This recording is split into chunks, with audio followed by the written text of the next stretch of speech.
Hello mga kapitbahay, panoorin po natin si Spock sa kanyang pananaw kung bakit si VP Sara ay uh, inendorso si Senator Amy Marcos. Kung ano yung mga kadahilanan, bakit niya ginawa yun. At sana naman, sa palagay ko, kailangan din nating pakinggan o o pagnilay-nilayan kung ano ang mga rason bakit ginawa ni BP Sara iyon. Yan, panoorin po natin. Ganyan po ang analysis ko. No? Una-una na kailangan ni Inday Sara, it's the fight of her life. Kinakailangan talaga na siya po ay hindi matanggal bilang vice-presidente. Kasi pag siya ay natanggal sa vice-presidente, mawawala yung resources na kanyang opisina, mawawala rin kanyang visibility as vice president. No? At magiging mas madali na Marcos forever ang mga Marcoses. Pero bukod pa sa impeachment, ano pang mga dahilan kung bakit kaya inendorso ni VP Sara si Amy Marcos? Well, bukod po dyan, narariyan yung naging papel ni Amy Marcos doon sa investigasyon sa kung paano na-kidnap ang dating Presidente Rodrigo Roa Duterte. Ako naman po ako'y sumasang-ayon dun sa sinabi ni Mama Hanilet na ano pa bang gusto niyang malaman? Alam naman ng lahat, nakita naman natin sa telebisyon kung paano ginawa yung kidnapping ni Tatay Digong. Totoo po yan. Pero at least lumabas yung mga detalye kung sino-sino talaga ang mga nagplano. At ngayon lumalabas talaga na bagamat inaako yan ni Secretary Boying Remulla, talagang ang order ay nanggaling talaga sa Malacanang at the highest level. At alam natin, ang ginamit nilang instrumento ay isang tao na napakalapit sa First Lady natin ngayon, kay Lisa Araneta Marcos, itong Ambassador Lacanilao, na ang kanyang opisina pala ay Special Envoy ito on Transnational Crime, sila nakipagtulungan sa Interpol. At nalaman natin na wala naman talagang Interpol Red Notice, meron lang diffusion notice na Pilipinas pa ang nagpadala. So ibig sabihin, parang humingi ng tulong ang Pilipinas sa kanyang sarili para iparesto itong si Tatay Digong. At nalaman din natin na talagang bagamat sinasabi ng mga kapulisan ng order na isakay sa eroplano si Tatay Digong ay nanggaling sa PNP chief, hindi naman para desisyonan lamang ng PNP chief yan. Siyempre yan po ay plano talaga ng Presidente mismo, wala nang iba na po pwedeng masisi sa ganyang mga pangyayari. So, totoo po ang sinasabi ni Ma'am Hanilet na alam na naman natin mga pangyayari, pero sa pamamagitan ng ganyang pagkakaroon ng hearing, na-detalye kung ano yung mga karumal-dumal nga ng mga pangyayari dyan sa Senado. So, let's give credit where it is due. Dahil po pwede naman na nagbingi-bingihan at nagbulag-bulangan din si Amy Marcos, pero siya naman po ay nanindigan. At siyempre, siya po ay bumitiw na rin sa alyansa. So kaya nga po, 11 na lang ang kandidato ng alyansa dahil umalis na nga po si Amy Marcos sa opisyal na kandidato ng alyansa. At tama lang naman siguro na arugain ni VP Sara. Pero ano ba tingin nyo? Sa tingin nyo ba ay tinuturing talagang malapit na kaibigan ni Inday Sara, itong si Mangga? Well, alam nyo yun, sandaling nagkasama kami sa Hague, nagkaroon ako ng bagong perspective dito kay VP Sara. Meron pala siyang distinction sa mga tunay na kaibigan at ang mga tunay na kaibigan niya ay hindi talaga nasa larangan ng politika at meron din siyang mga political friends.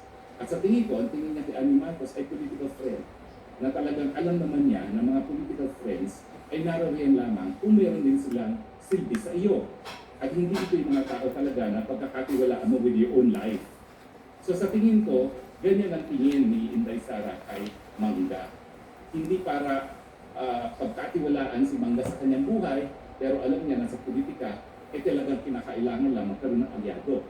Kumbaga, scratch your back ay scratch your back. Yes, Ngayon, that's right. kailangan ng suporta si Amy Marcos. Siyempre, tinulungan siya ni Inday Sara at inaasahan naman natin na bagamat minsan nang nabigo si Inday Sara doon sa Amy Marcos dahil ginamit nga siya para manalo, at talaga namang wala namang masyadong nagawa si Inday Sara, si Amy Marcos para itigil yung mga maiipid na balak ng kanyang kapatid at ang mga kaalyado ng kanyang kapatid, kahit papano, magiging kakampi ni Inday Sara itong si Mangga Amy Marcos. Yan din ang plano Alam ko ni VP mahirap Sara tanggapin siguro.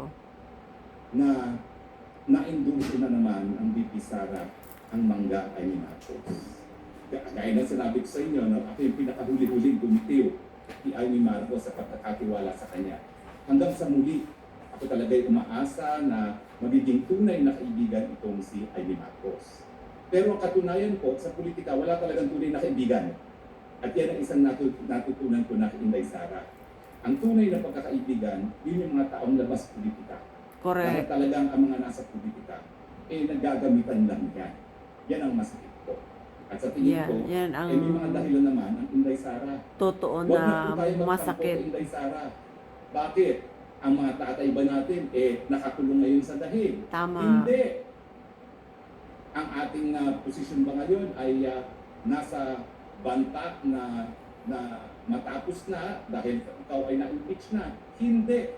So kung Inday Sara na ang ama ay nasa kulungan sa dahil at kung si Inday Sara na siyang in-impeach na at dadaan sa paglilitis sa Senado ay nag-endorso pa rin kay Amy Marcos, sino ba naman tayo para tumutulong? May Hindi ko naman dahilan, po may sinasabi dahilan na kaya niya hindi ginawa pwede yun. magkamali si Inday Sara Duterte. In fact, nung sumunod ako sa kanya sa unity, talaga alam naman natin na nagkamali si Inday Sara Duterte dyan. Pero sa ngayon, tingin ko naman, natutunan ng leksyon si Inday Sara. Kung dati madali siya magtiwala, ngayon hindi na madali magtiwala. Kung siya ay nag-induso, meron ngayon siyang dahilan. Tama. At ito ay dahilan na may Gusto sa na. politika. Oh.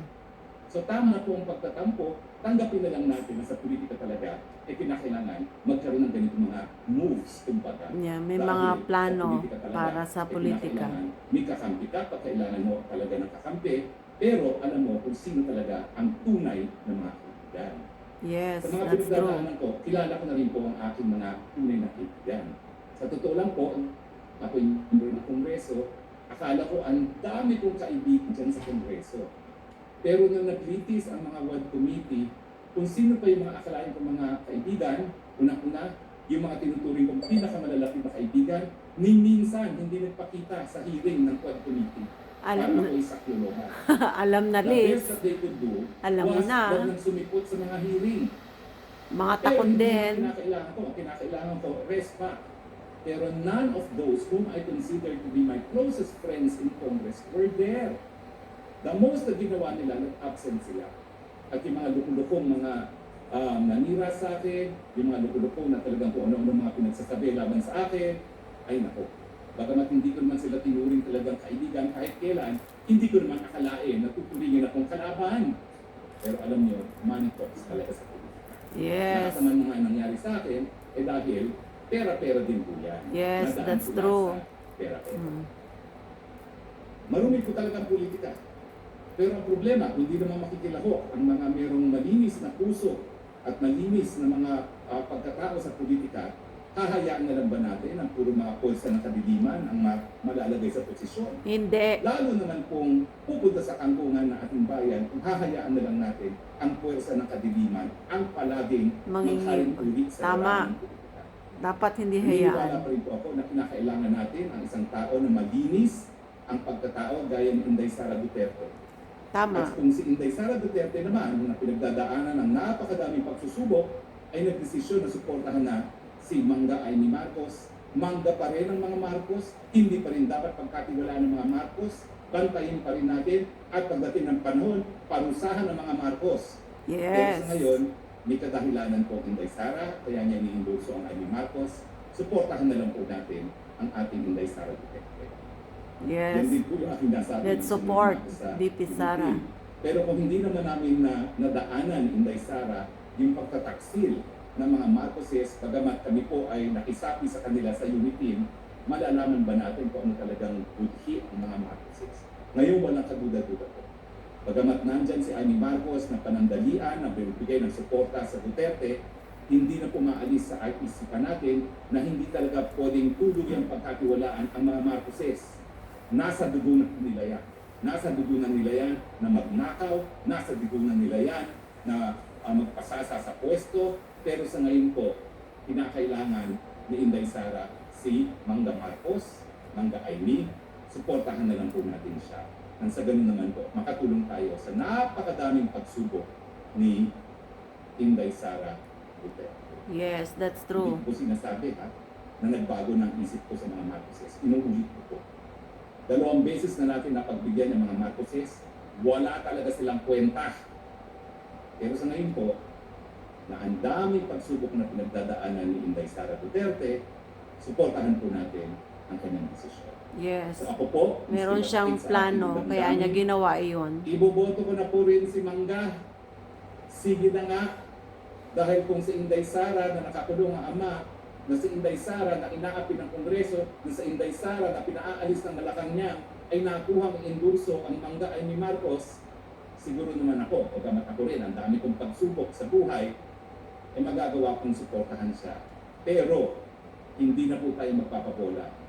Hoy Mangga, boboto ka lang namin dahil kay Inday Sara Duterte. Do not make the mistake na nabola mo kami, na ibang klase ka, na iba ka sa iyong kapatid. Patunayan Nag-iisa niya, lang kayo, patunayan ang ni Mangga, Senator hindi pwede Amy ng Marcos. sakol. Pero dahil nandyan si Inday Sara na humihingi ng tulong para sa iyo, susuporta kami. Masama Yes. man ang aming mahal. Mm. Tama ba ang aking sinabi? Yes, Alam ko po, mahirap tanggapin I yan. agree. Mm. Pero nandyan na po tayo. Wala tayong magagawa. At uulitin ko po, may dahilan si Inday Sara kaya niya sinuportahan. Suportahan naman po Yes, we si Inday understand. Sara Duterte. Mm. Yung mga ayaw sa Marcos na boboto kay Mangga Aimee, hindi po yan dahil naniniwala tayo kay Mangga Aimee. Yan po dahil naniniwala tayo Tayo kay BP Sara. Tama. Mm. Malinaw po yun. Okay? Yes. Maraming salamat po sa mga nagte-text. Ako, ang hirap po, pagpapagawa ko ng bagong salamin, mawala. Si Grace, Margaret, si...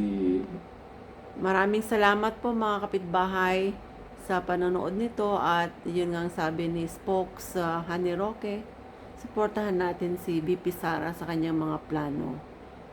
See you again. Maraming